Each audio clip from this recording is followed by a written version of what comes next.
Raymond Cole was 36 years old when his wife said it, and she said it at the kitchen table on a Thursday evening in Memphis, Tennessee, with her arms crossed and her voice carrying the particular flatness of someone who has decided the performance is over, and what remains is just the verdict. She had been listing his failures for 20 minutes. The modest salary, the used Tacoma, the house they rented instead of owned, the dog, an old mixed breed named Bishop, who slept at Raymond's feet every night and had done so for 9 years. She said, "Even your dog will leave you when he figures out what you are." Raymond looked at her. He looked at Bishop, who was lying beside the refrigerator and who raised his head at the sound of his name and then set it back down. Raymond said nothing. He had learned in 36 years of being the kind of man people underestimate that the most accurate responses are frequently the ones that never get spoken. What Tanya did not know, what she had constructed her contempt around not knowing, was that Raymond had spent the preceding 4 years acquiring, through an LLC she had never been shown, 7 residential and 2 commercial properties along a 3-block stretch of the Binghamton neighborhood on the east side of Memphis. She did not know about the LLC. She did not know about the properties.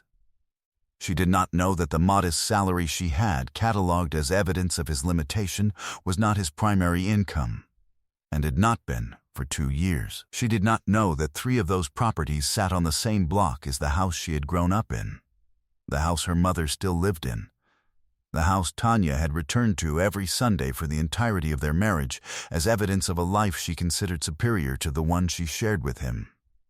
She did not know any of it.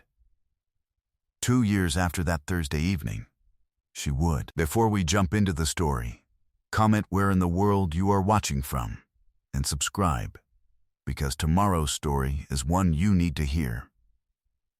The morning after was unremarkable in its externals. Raymond made coffee.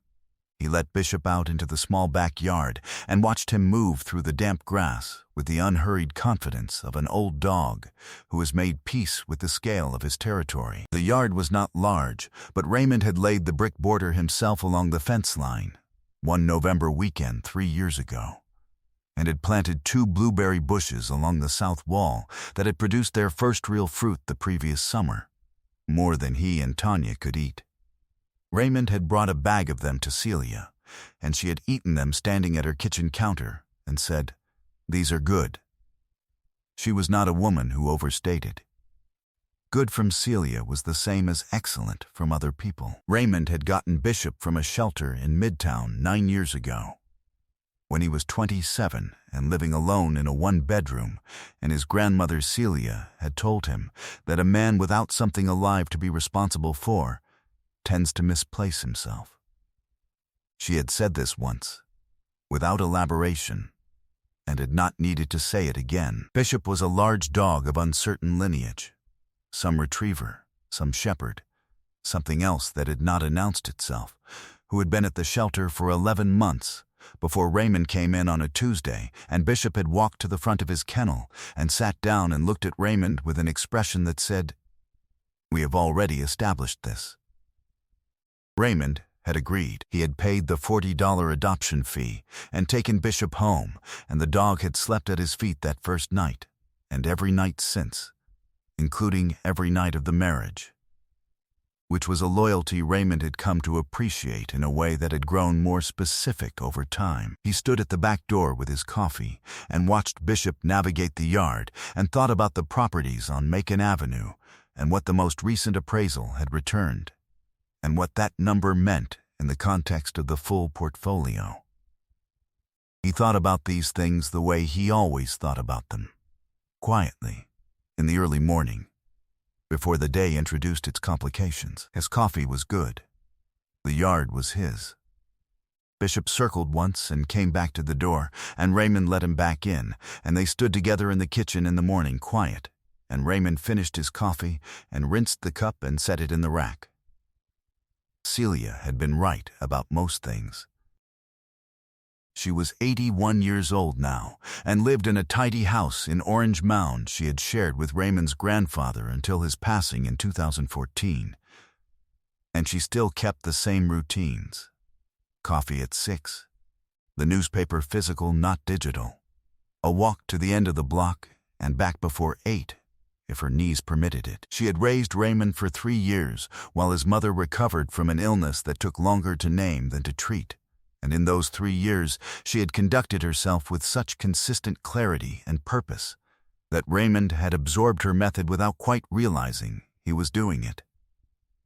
The method was, decide what matters, work toward it without fanfare, and never explain yourself to people who have already decided not to understand you. He had applied this method to his work in property management, which he had entered at 24 through a company that handled mid-tier residential portfolios across Shelby County. He had learned the business from underneath, maintenance coordination first, then leasing, then asset management, then acquisitions consulting for a smaller portfolio owner who had seen in Raymond an ability to read a neighborhood the way some men read weather. To understand from small visible signs what was shifting beneath the surface before the shift became undeniable. That portfolio owner was a man named Theodore Baines, who was 73 and had been acquiring Memphis real estate since 1979, and who had told Raymond in 2018, over coffee in Theodore's cluttered office on Summer Avenue, "You understand value before the market does." That's rare. Most people follow the price.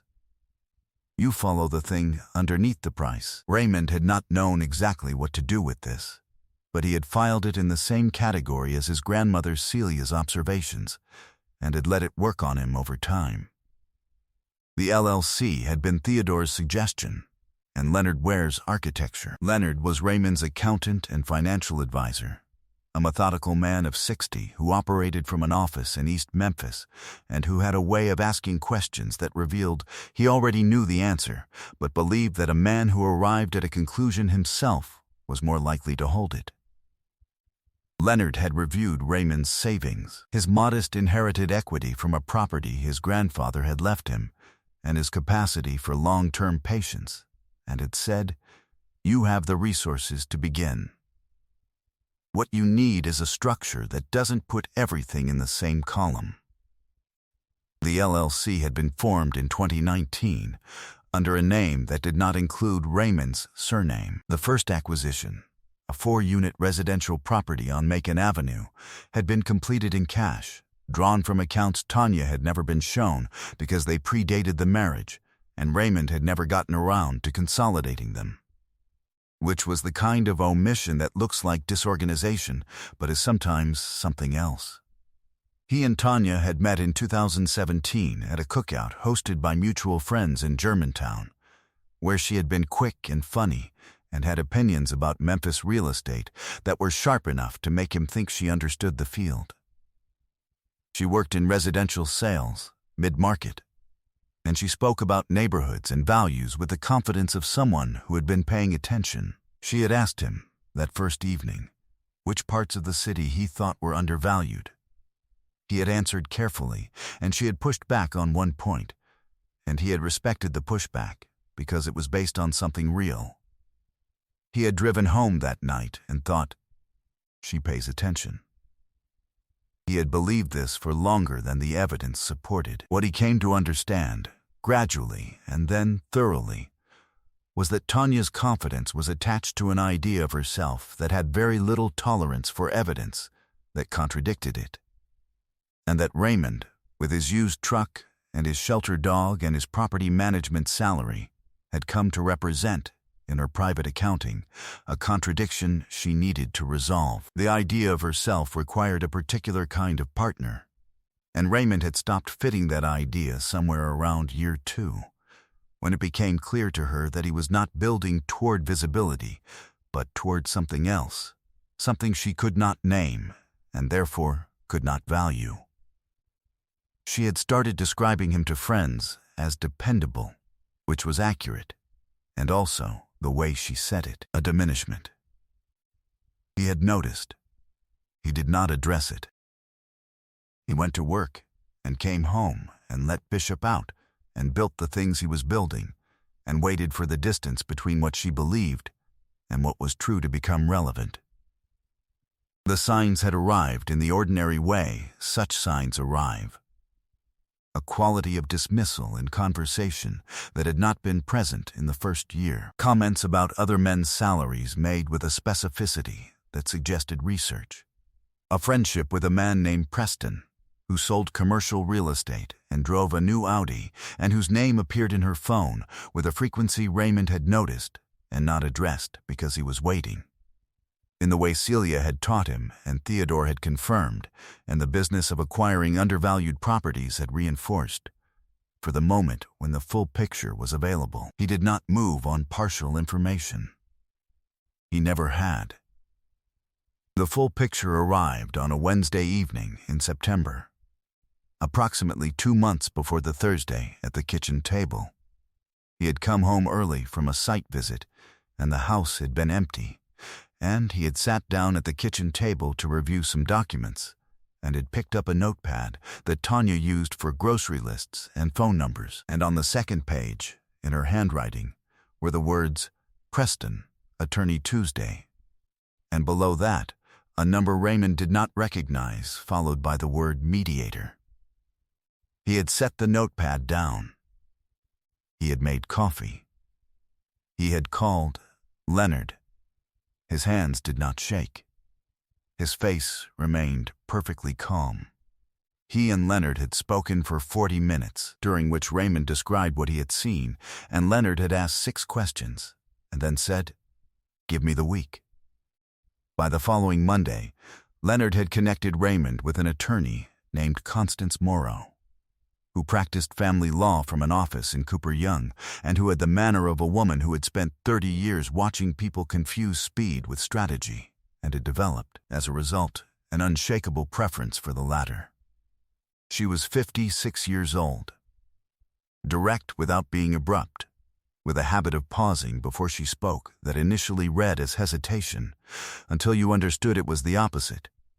She paused because she was choosing the exact word, and the exact word was always the right one. She reviewed what Raymond brought her, the notepad photograph he had taken on his phone, the LLC documentation, the property portfolio, the financial picture Leonard had assembled, without expression until the last page, at which point she set the folder down and looked at Raymond directly.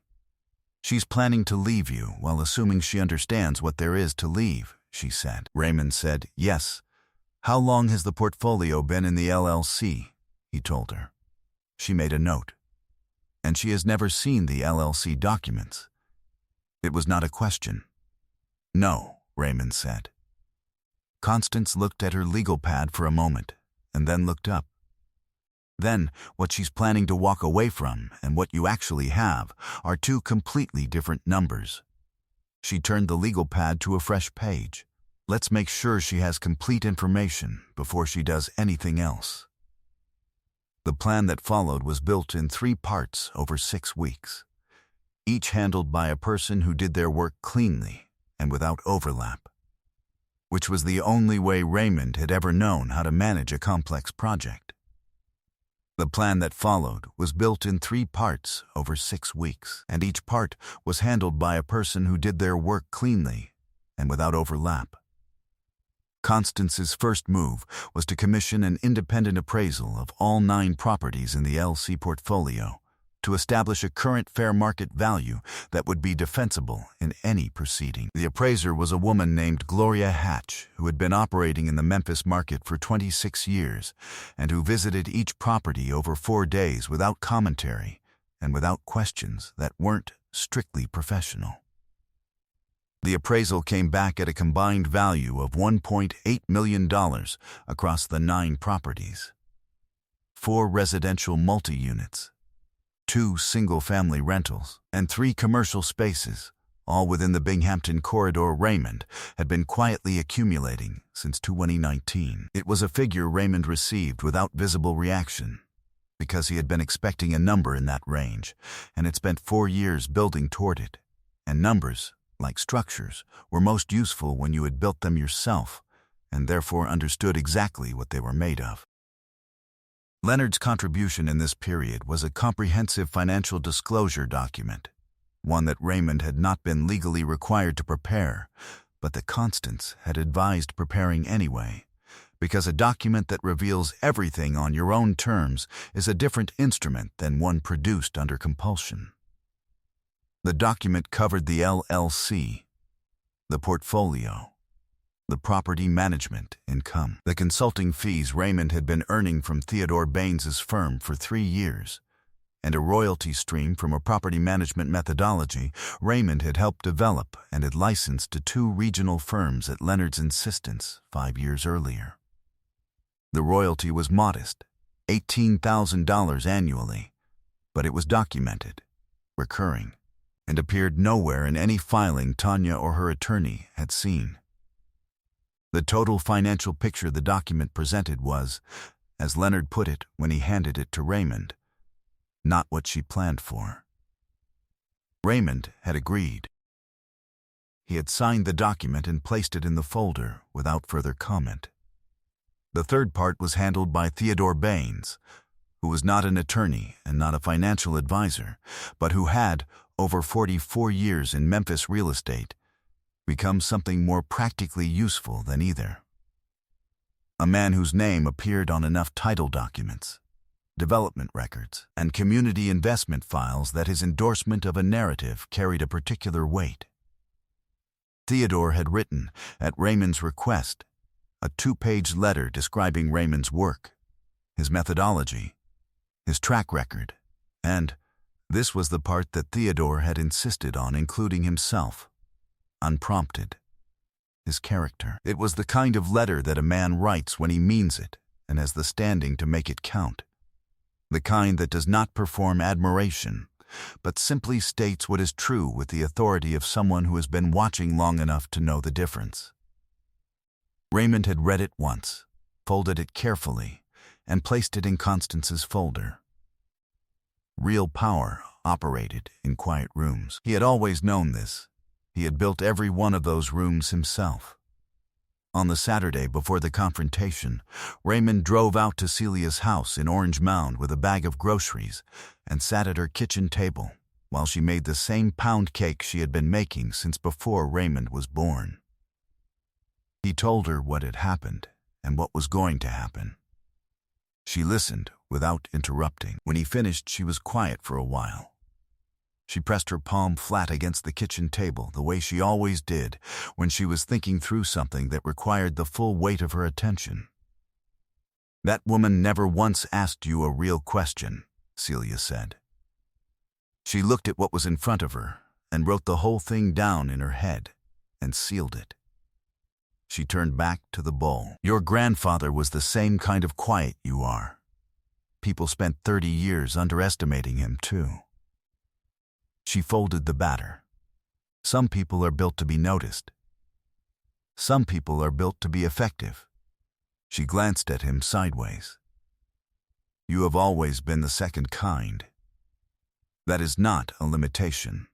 That is an instrument." The mediation session was scheduled by Tanya's attorney for a Wednesday in November at a neutral office downtown. What Tanya's attorney had requested as a standard asset disclosure proceeding became something else entirely when Constance Morrow set the appraisal report on the table. The combined portfolio value, $1.8 million across 9 residential and commercial properties, was the first document. The LC registration was the second. The financial disclosure prepared by Leonard was the third. The letter from Theodore Baines was the fourth. Tanya's attorney asked for a recess after the third document. They were gone for 11 minutes. When they returned, Tanya looked different than she had when she arrived. Not destroyed, but recalibrated in the specific way of someone who has just been shown that the map they were navigating with was not the actual territory. She was composed. She was also, for the first time since Raymond had known her, entirely still. "I didn't know," she said. It was not addressed to her attorney or to Constance. It was addressed to Raymond. About any of it, I didn't know. Raymond had been sitting with his hands folded on the table. He looked at her with the same evenness he looked at everything, properties, neighborhoods, people, that needed to be read rather than reacted to. "I know you didn't," he said. "You decided what I was early, and you stopped looking. That's not my failure." He was not unkind. He was simply accurate. "You told me my dog would leave me." He paused. "Bishop is 11 years old and he still sleeps at my feet every night. He hasn't left. He was never going to leave." He straightened the papers in front of him. "People who know what they are don't leave. They stay and they build. That's all I've ever done." He nodded to Constance. He stood. He walked out. The hallway was wide and quiet, and the elevator was fast, and the November air outside was cool and smelled like the river, which was what Memphis smelled like when the wind came from the west. And Raymond stood on the sidewalk for a moment and let it settle around him, and then walked to his truck. He was free. He was solvent. He was unbothered. 2 years after the kitchen table, Raymond Cole was standing on the sidewalk of Macon Avenue on a Saturday morning in early spring, watching a crew he trusted apply fresh paint to the exterior of the third property from the corner. A renovated 4-unit he had brought back from deferred maintenance and full vacancy over 18 months, and which was now full, with a waiting list for the ground floor commercial space he had converted from a defunct laundry. Bishop was beside him, on a leash, 11 years old now, and moving with the deliberate economy of an old dog who had learned that not every moment required urgency, but that the ones that did would announce themselves clearly. Raymond had his coffee. The morning was clear. The Binghamton portfolio had expanded to 11 properties across 4 blocks. Theodore Baines had retired the previous spring and had asked Raymond to manage the transition of his own portfolio to new ownership, which Raymond had done, and which had resulted in a fee that had allowed him to pay off 2 of the Macon Avenue properties outright. The LLC had been reorganized and expanded, with Leonard's guidance, into a structure that gave Raymond a cleaner separation between operations and equity. He was building something that would hold past him, which was the only kind of building that had ever seemed worth doing. Tanya's mother still lived in the house on the next block. Raymond had purchased the 2 commercial properties on that same block in the spring following the mediation, not as a statement, but because they were undervalued, and the timing was correct, and good acquisitions did not wait for cleaner circumstances.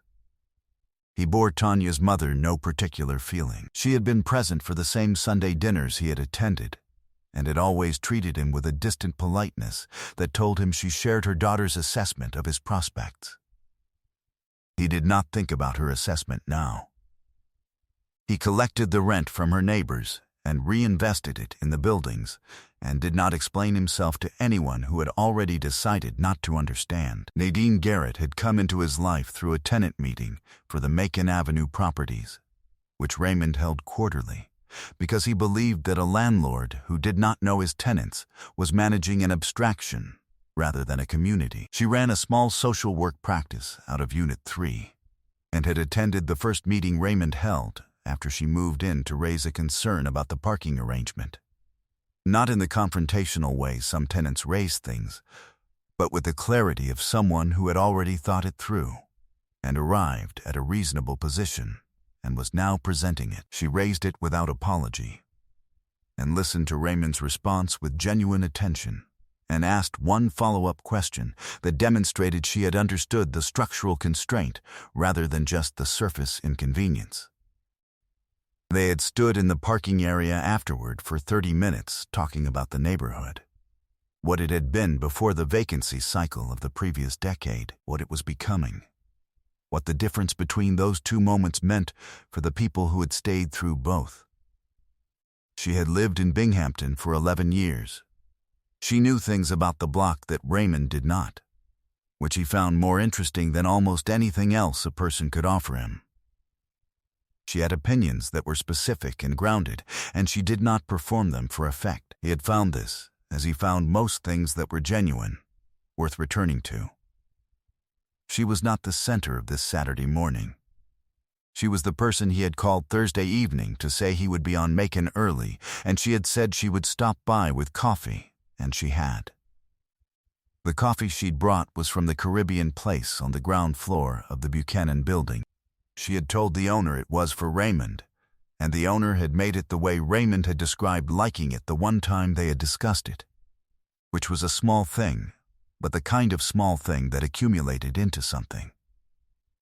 She was inside talking to the crew foreman about something she had noticed on the south wall, which was the kind of thing she noticed because she paid attention, which was the quality Raymond valued above most others in people, and had spent too long in a marriage with someone who had mistaken performance for the real thing.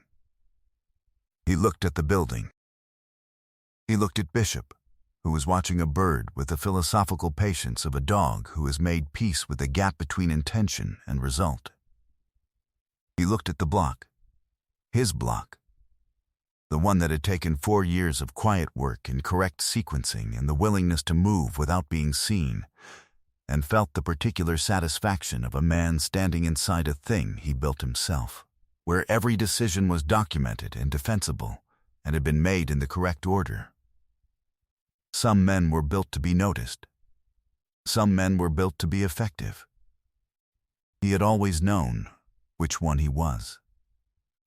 I hope you enjoyed that one. Be sure to like the video and subscribe so you don't miss the next story.